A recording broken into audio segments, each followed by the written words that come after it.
Blessed day. Welcome to today's episode of 180 Seconds with God, a revival message that transforms lives and unites people with God.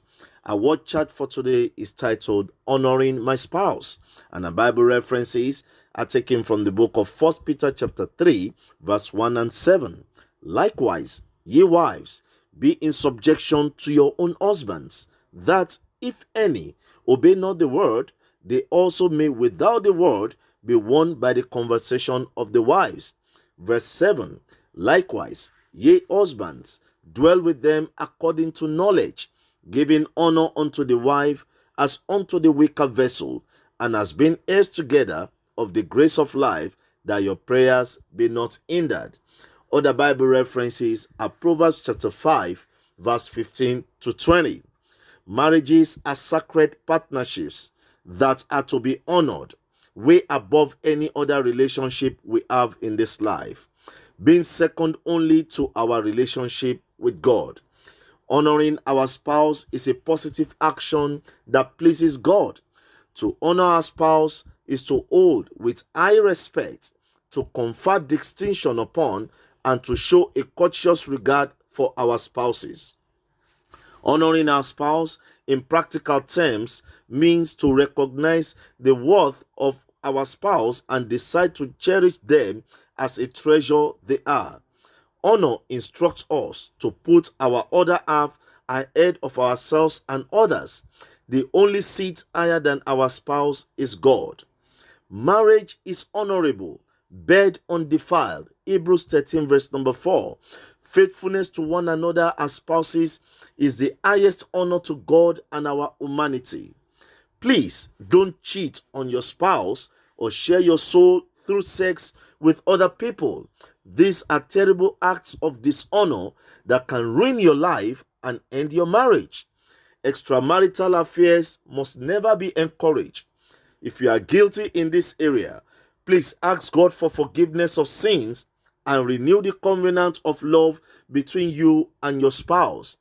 Proverbs chapter 5 verse 15 to 20 tells us to drink waters out of thy own cistern and running waters out of thy own well.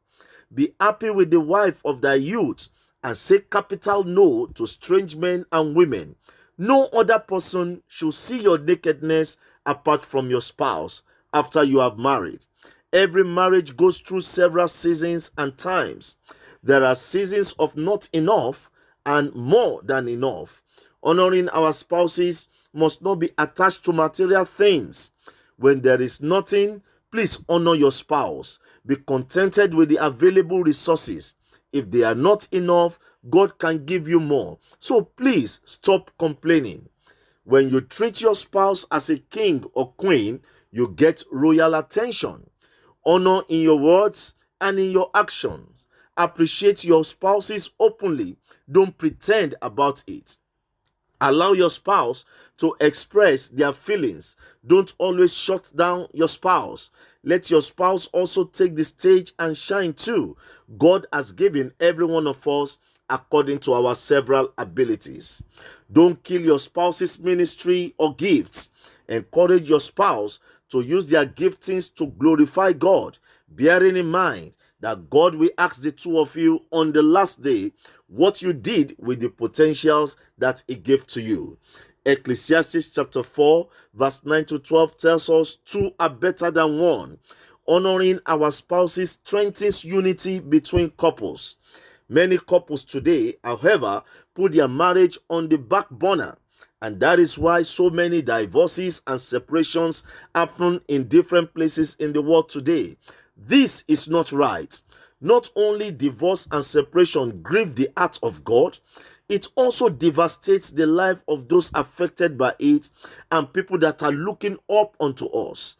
So scratch divorce or separation off your list of options. Mark 10, 6 to 9.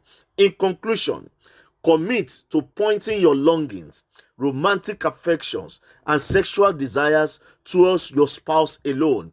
Job 31 verse 1 and Job chapter 9 verse 11. Honoring your spouse is not because you are weak, but because you are strong. A real man doesn't delight in hurting the wife. Be careful when you make a woman cry. God counts our tears. Let's die to self and honor our spouses so that we can enjoy our marriages from today. God bless you and God bless your marriage. This is your pastor, Pastor Biodun Idowu.